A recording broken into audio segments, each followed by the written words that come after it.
Hey there, this is the One Boom, and I lost all my integrity juice. I'd tell you what happened, but I don't have to.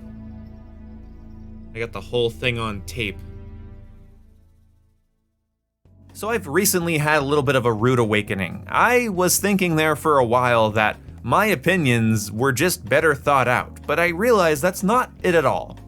Yeah, I guess my opinions are just as good as anybody else's, but what matters is who I'm trying to share them with. Who am I talking to? Now, successful YouTube channels, in case you don't know, create a sort of imaginary avatar for their audience. They create an image of who their video is meant to please, who their video is meant to capture the attention of, and then they market to that person. This is why I've always felt left out of the cold when listening to Call of Duty videos that are hyperbolically negative about whatever the game is. So, for instance, I have a lot of criticisms and complaints about Black Ops Cold War, yet when I went to go watch Black Ops Cold War videos to, pat myself on the back and see if anybody shares my opinion, I found that most people weren't sharing my opinion. My opinion was more about flinch and DPS meta, map variety, overall experience, customization, and movement and some other things. A lot of the criticisms towards Cold War in the videos I was watching, a lot of the more popular videos I was watching, were just essentially saying stuff like, oh, it's laggy and people camp and this gun's overpowered and it's stuff that I don't care about. And then they start going into launch issues or launch bugs and glitches and I care even less. It's not because they're inherently wrong, it's just the context in which they're saying it. The hyperbolic, more angry COD hater YouTuber types aren't necessarily wrong with a lot of their criticisms. The problem is they're directing them at a very specific avatar. They're aiming at somebody who is younger, impulsive, angry, and suffering from buyer's remorse. I think the best YouTubers in the world create a way more vague avatar. Like the avatar I have for my audience is people that want to hear gaming opinions and want to discuss gaming opinions. Not so much people that are suffering currently from buyer's remorse. But you see, when you focus heavily on the avatar you're attempting to communicate with, you end up making very focused content that does very well in the algorithm, and it's something I might try doing more and more as I realize the vagueness of my avatar might be the likely cause of my declining viewership. Because I'm sure it has nothing to do with the fact that my videos are pointless. But this is why negative videos do better. It's not because people are inherently more negative, it's that people that are mad at a game or a product aren't busy using that game or product, they're busy looking online on how to fix it, they're looking to see if they are the only ones having a problem, and then bam, they find specifically targeted content for them.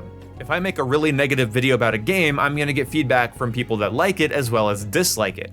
But the only people that are gonna stay are the people agreeing with my point. Therefore, it builds up a group of people, it builds up an audience of people that are angry, impulsive, suffering from buyer's remorse, something along those lines. Imagine if you ran a poll to find out what everybody in the world's favorite food is, and you found a bunch of people that listed McDonald's as their favorite place to eat and favorite place to get food. I imagine if you brought them all into a room, they would be much pickier eaters, and if you tried to get them to eat salads or complex meals with interesting flavor contrasts, they'd be like, nah, I want salty meat and cheese.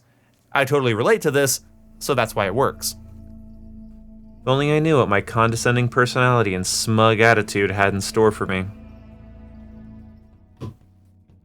So, when it comes to Vanguard specifically, all of these videos describing it as hot garbage trash, a downfall of the franchise, a terrible, not worth your time video game, have to ignore some key things in order for their criticisms to land.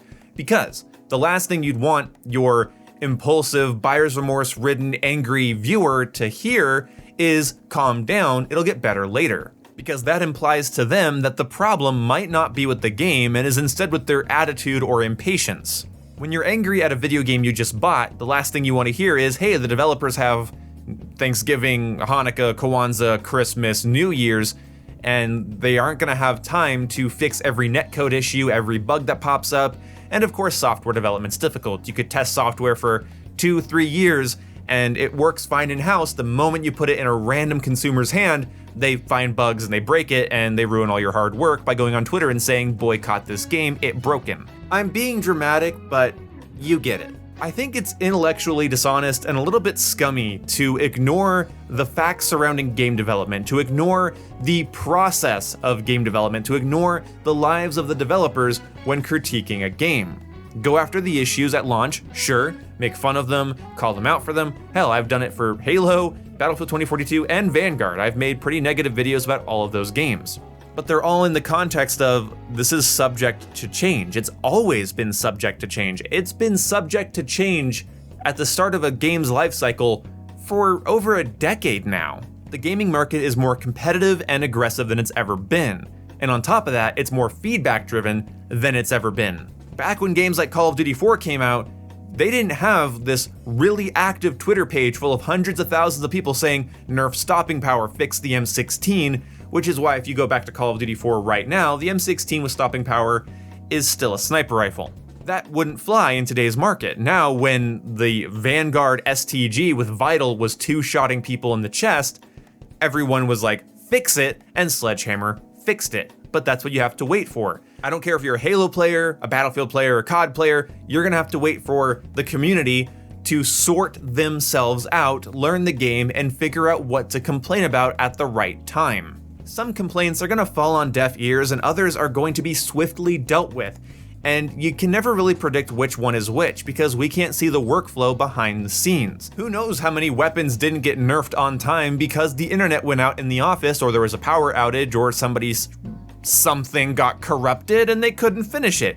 I'm not justifying lazy behavior, I'm saying we don't know what kind of behavior it is. This is why we give it time, T-I-M-E. You have to. So when Modern Warfare had issues at launch and we complained about them and some got fixed and some didn't, we kept complaining about the ones that didn't, we kept critiquing certain design elements of the game, and it sort of fell on deaf ears, and it took the entire life cycle for C4 to be nerfed, doors were never made to be fully destructible, the ghost perk was never changed, UAVs were never buffed, certain guns were never properly nerfed. You can kind of realize that they're either incompetent, don't care, or are working on something else. Currently, Vanguard is still a baby. It won't be a full-grown old dying man until about this time next year. So what you have to do is wait. You have to let the holidays pass. You have to give it time. The reason the more hyperbolic COD-hating YouTubers out there aren't giving it that courtesy isn't because they're dumb, unsympathetic man-children. They just created an avatar that's so specific that they have to market to them 24/7. Market towards the person who just saved up their money to buy the Call of Duty game, and then because of lags, bugs, and glitches, they've had numerous losses and frustrating moments and deaths. They're getting bored with the game, they're getting tired of the game, their friends aren't playing the game anymore. They have to find that person who's just suffering from just chronic fucking buyer's remorse, who's miserable, down bad, angry at everything, and market their videos towards that guy. I upload a negative Battlefield video before 2042 comes out, all hell breaks loose. I upload one now, everybody loves me, because that guy is gonna be happy when a YouTuber says what he's thinking, when a YouTuber holds a dev team accountable for the frustrations he's having. See, that type of person is gonna watch this video and they're gonna say, you don't know what you're talking about, my game is broken, you're a shill, you're a fanboy, grow up, this is the real world and in the real world video games suck. It's like talking to somebody about women right after a breakup. It's likely not going to be a very productive conversation. Why do you think all your guy friends go, yeah, women be trippin', women be bitches when you've had a breakup? Because they can't say, well, maybe it's your fault. Maybe you're a stinky pile of shit and that's why she left you. Can't say that to somebody who's grieving. I wonder if anybody's ever been broken up with for watching Blame Truth. Just like you can't say, give the devs time to somebody who just lost a ranked game because of lag. To summarize this video, Call of Duty Vanguard is not a steaming pile of garbage. Unless of course you have buyer's remorse, or are just simply disinterested in the product. And in that case, it is garbage and you should subscribe for more validation. See you when I see you, goodbye. You know, I'm actually starting to think that, That was avoidable.